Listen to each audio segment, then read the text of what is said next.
are here in Georgia, right into the river, basically. Is this the place where you, like the most crazy place you have played chess? Or what was the exciting place for you? What comes to mind is also in Gibraltar. You know, we would also take the chessboards and go up to the monkeys. Yeah. So I got some nice pictures with the monkeys, but this is probably in like the top 2. Yes, like basically you are in the river right now. Yeah, I'm looking forward to the part where we actually get into the river. Yeah. Okay, I would suggest that the person who loses it between us will go to river, but I know it's gonna be me, so I will be just play safe that part. So are you ready to play some Blitz game? I'm ready. I'm gonna also ask you some questions. Okay. All right, let's okay. do it.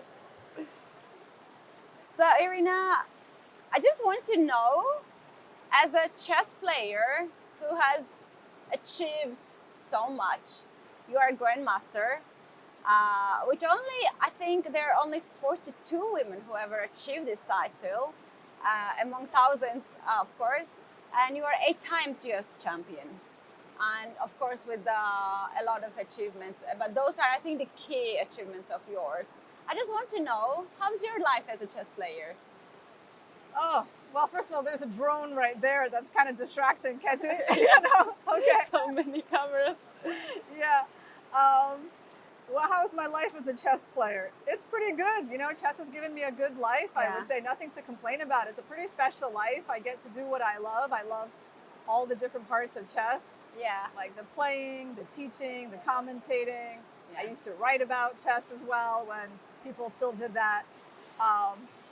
And Queen's Gambit is so popular these days, Keti. Yeah. I'm not surprised you're playing this. You know, I see this in Blitz all the time now. Now you have like a million systems that you can do. Yeah, exactly. I'm gonna go with this one.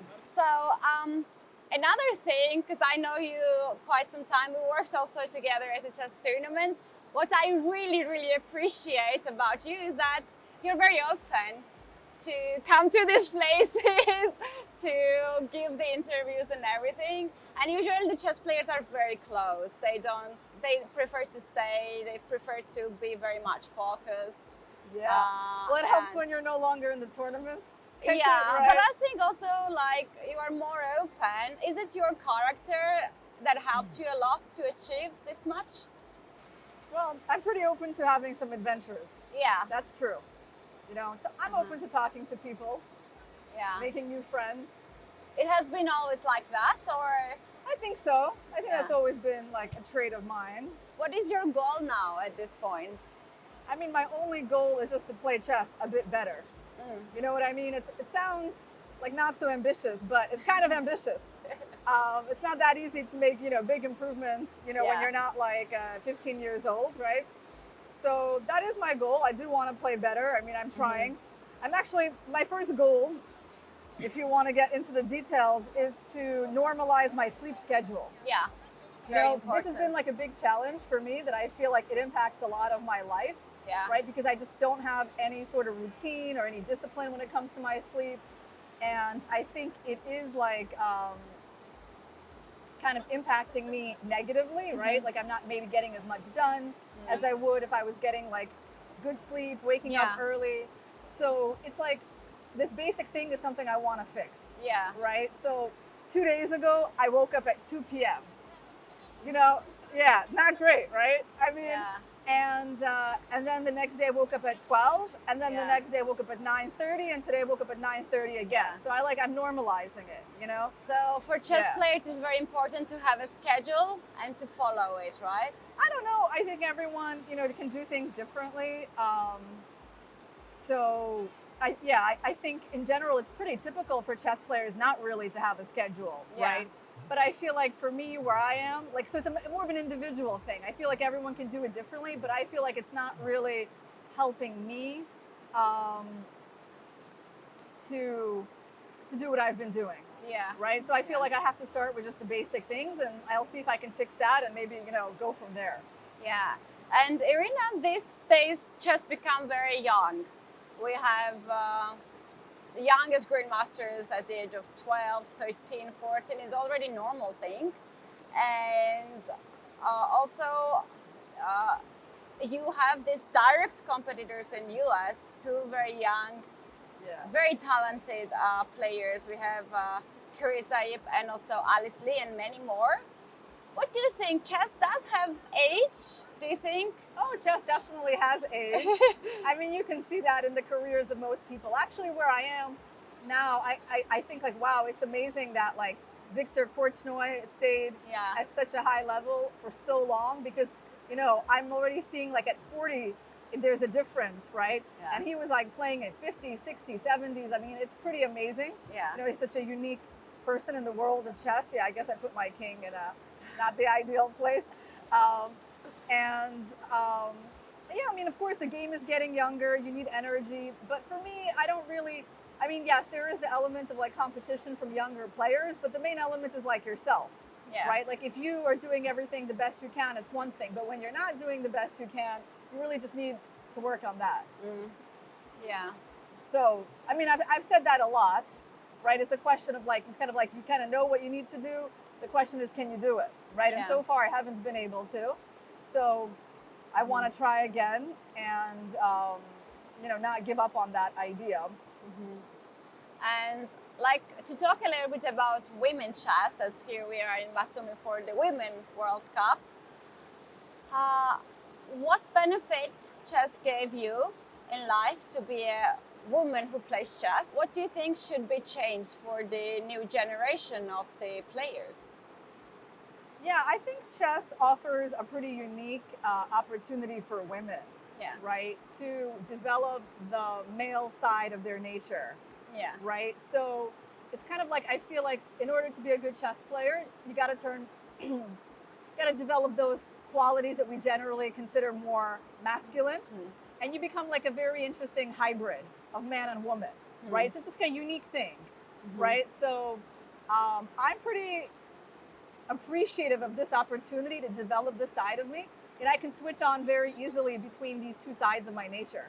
Wow. You know, and that's usually what people, when people get to know me, this is what they will Yeah. start to appreciate as well. Yeah. Yeah, that's actually very, very smart. I just realized that It's can be really so like true. that because, you Yeah. know, as a woman, you know, to compete in this sort of male dominated world, you're having to naturally acquire more of those qualities, right? Yeah. And, you know, for men, it's just like they don't have to do that because they just kind of stay in their zone. Yeah. A woman has to acquire something new. Yeah. And it's just, that makes you kind of a little different. Chess gives you so much skills in life. You have a good memory, you have this analytic mind, and you are a hard worker as a chess player. And then there is still it's not too much finances for a person who has a big ambitions to make a living with it, especially for a girl. And do you think there can be something that can be changed in that sense? Well, I think in the U.S. we're doing pretty well. Yeah. I mean, with the St. Louis Chess Club, they're giving a lot more support to the women's game. I mean, just in the last like 5 years, we have like two new tournaments, six years. Like we have the Cairns Cup and the American Cup that we didn't have before that offer really big prizes. And, you know, there is the $100,000. It was amazing to get such a surprise. It's one of those once in a lifetime things, I think, when you can like be surprised with $100,000. Did you felt like you are so appreciated by that? Definitely appreciated that. Yeah.